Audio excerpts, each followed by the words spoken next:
I really apologize. I don't know why the internet in Boca Raton, right? This is fancy Boca. And look at these internet problems we're having. What do we say? What do we say? What do we say in Hebrew? What do we say? Come here. What do we say in Hebrew? Loi meduf sheikh, veloi mi'ukzeich. Not your honey and not your bite. I got a better connection in Brooklyn with the snow and the cold than in Boca with 85 degrees yesterday. Anyway, so what am I saying? Who knows today the origin, how they came to Australia? All they know is my grandfather did it, your grandfather did it, we're the starters, we're the founders. Because you're missing the kuda. You only know the hispashtos. And it's popular to live in the world of hispashtos. Expansiveness, extension, and all that. That's what talks, that's what sells. I always say, it's the extreme that scores the points. The middle of the road gets no recognition. That's the false world we live in. So what we're learning in the Maamar here, and it's good that we're discussing this because this brings down a little bit these lofty ideas. There is the etzem of seichel of chokhmah, and there is the seichel of chokhmah, which is what we call hasaga. But yonasin, it's not comparable to the hasaga of bina. Let's continue. We have another few minutes. V'chein heim chalukim b'inyanam shechosam. The Rebbe says, so in chokhmah there's a difference to what they're attracted to. He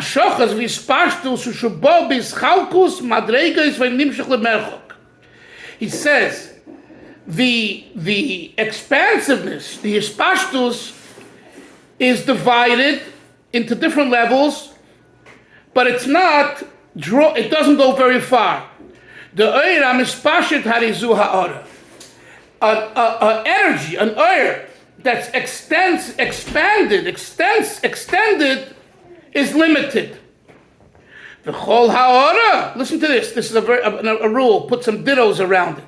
The chol ha'ora. He nimsheches umizgale b'seder v'hadroga. Every emanation, every reflection is drawn and revealed in an organized way, which means it's limited. I have to check with him or her. I have to do this and I have to do that. I have to do A before B. That's fine, but that's a ha'ora.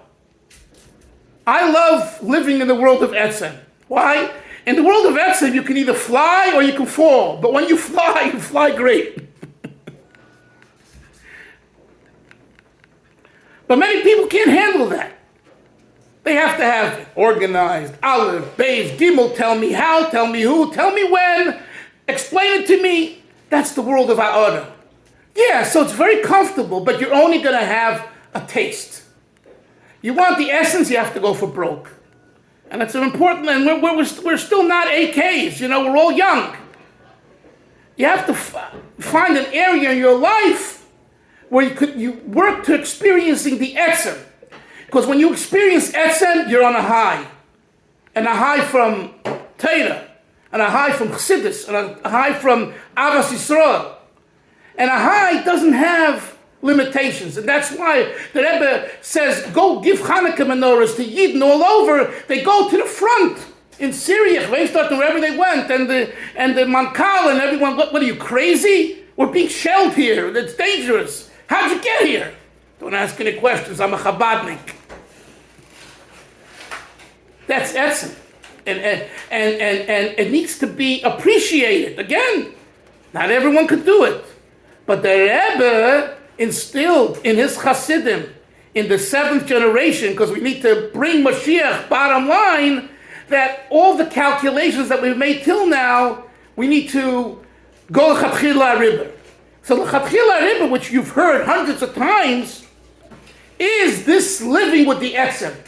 And not just, and the Rebbe says here, the language, and you see again how concepts of Chassidus can be experienced here, that every ha'ora, every emanation is Beseder Vadroga. V'hainu b'derech Helen v'gilui, in a manner of concealment and revelation. V'helen v'gilu hishu mismayet v'madrega lemadrega. And when you talk about concealment and revelation, it becomes reduced from level to level, ad shebesayif, till the end. Hamshachol b'bchinas miut l'gamri. What comes out is so little, and therefore you have very little. Avol, however, hamshachas ha'etzem, drawing down the essence, the etzem, who lay beseder v'hadroga the helen v'gili. It's not in a manner of step by step of concealment and revelation. Valkein, k'mei shehu, in etzem, the way it is in its very core, it's there everywhere. It's a gewaltige line. This is also put in dittos. The etzem, the etzem is not watered down. It's not watered down.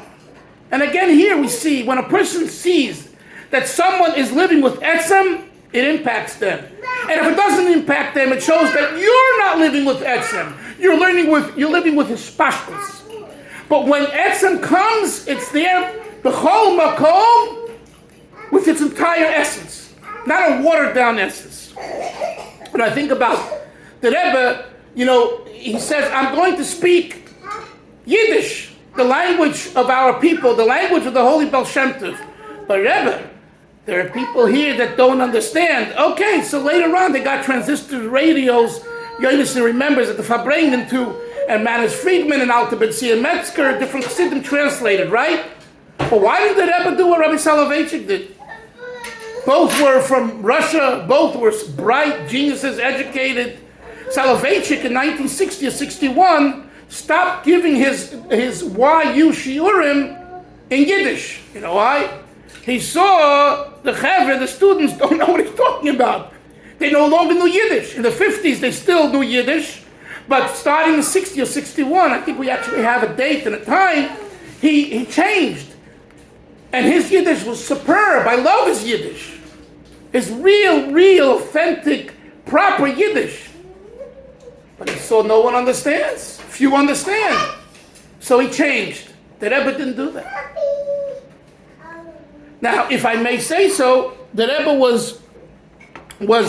wanted to communicate the etzem. This is the core. This is the etzem. I know you don't understand, so we used to stand by the Farbrengens and help people understand. Yes, Hillel, go ahead. I wanted to say I looked up in the Chassidus Mivueres in Perek Beis. Where it brings the phrase that says the Hanefesh Hashenis Bi Yisrael Hi Chelek Elokam Mamish, and then he brings over here all the Sforim that use the phrase Chelek Elokah, and he says so. This is Etzem Ahusa Hu Elokus. That this is the part the essence that makes it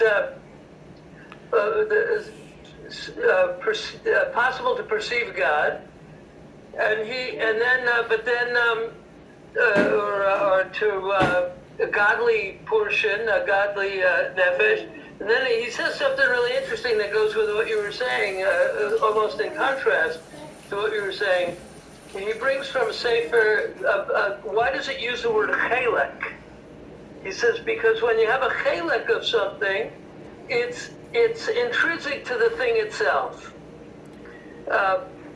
First of all, what Sefer is he quoting? Shefa Tal? I remind myself, it's the Sefer Shefa Tal.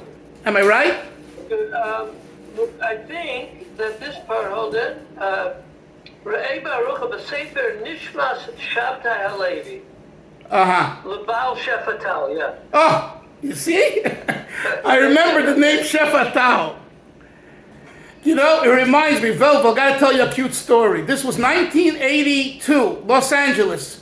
We were older Bachurim in the yeshiva, the Chabad yeshiva. We were sent from Morristown as Shluchim Bachurim to help the young Bachurim and learn ourselves in the yeshiva. Anyway, I've told you about this many times, a lot of interesting experiences. But anyway, so I gave every Tuesday night what was called TNT, Tuesday Night Tanya. And there were a group of Balabatim from the valley, from Rabbi Josh Gordon, Yeshua Gordon's Balabatim, who wanted to learn deep, more Chassidus and deeper Chassidus. So Rabbi Gordon said, look, I don't have the time to teach you. You gotta run an institution. He did Baruch Hashem Eschitas in the morning, which thousands of people are benefiting now, hundreds of thousands. But you want to learn deep, you gotta go to the yeshiva. Well, a group of them came to the yeshiva, and my job, each one of the shluchim's job was to do something else. My job was adult education in various ways for Balabatim, both from the community and outside. So they came to me, and I said, look, let's do a Tanya Shir, an in-depth Tanya Shir. I'm telling you, I feel it in my bones now. I was 21 years old, and it was so exciting. I prepared. And the class started to grow. And Rabbi Shachar, the Rosh Hashiva, he couldn't believe it. Here he is, this massive Talmud Chacham, a brisker Talmud, and nothing. He learns a balabas here, balabas there.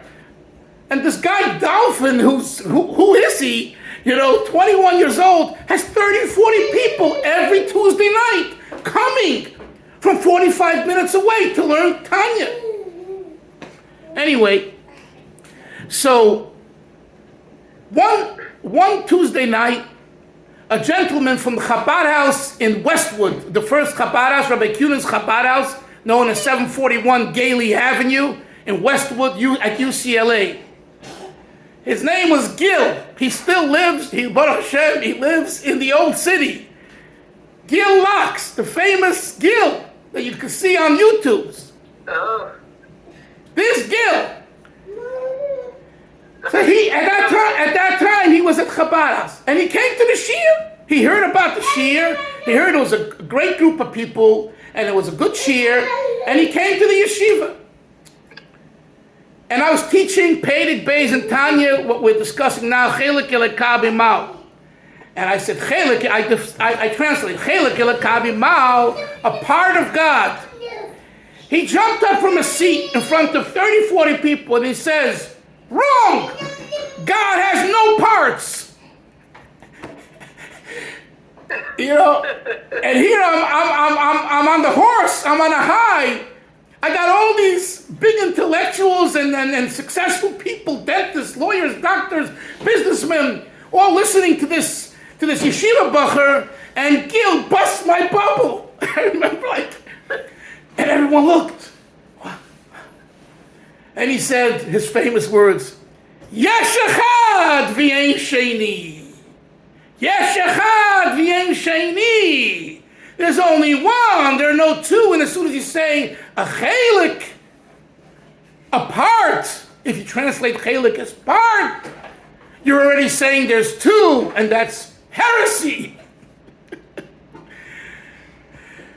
And of course, we spoke and explained, but ever since then, Gil and I, whenever we see each other, we shout out to each other, hey, yesh echad v'yein sheni. How are you? So Hillel, the word chelik is a very, very tricky word in the English language to define. It's not, in other words, when you're looking to translate chelik elakah mimao in the English language, there is the way Kabbalah sees it, Shefatal and these svarim that you're citing. There is the way the Alter Rebbe sees it. There's the way the Rambam sees it. And they're all true. But they're all three different meanings. Okay? We, in Hebrew, our translation is poor compared to what it means in its original. We in English, our translation is poor compared to what it means in its original source in the Hebrew, based on the way each one, Alter Rebbe, Rambam, and Shefatal, Kabbalah, understands it. Yes, Hillel. You see that in the essence of the word, because you can also read it as chalak, which means slippery. Well said. Huh? You like the story of Velvel? It's a good story. Imagine you're at a conference with doctors, and some new guy comes in, and he gets up and he says, Dr. Velvel, your approach and what you're doing is totally wrong. And you better go back to school to relearn what you learned. It's like, what? Who are you? Where'd you come from? But it was it was what? How many times? I didn't hear you. What? What do you think? How many times a day? What do you think? How many times a day I hear this? They're telling you they know better than you, right? Chevra, we'll learn tomorrow again. Mitzvah Shem. Good class. Sei gesund, everyone. Take care. Atzlocha. Bye-bye. Take care.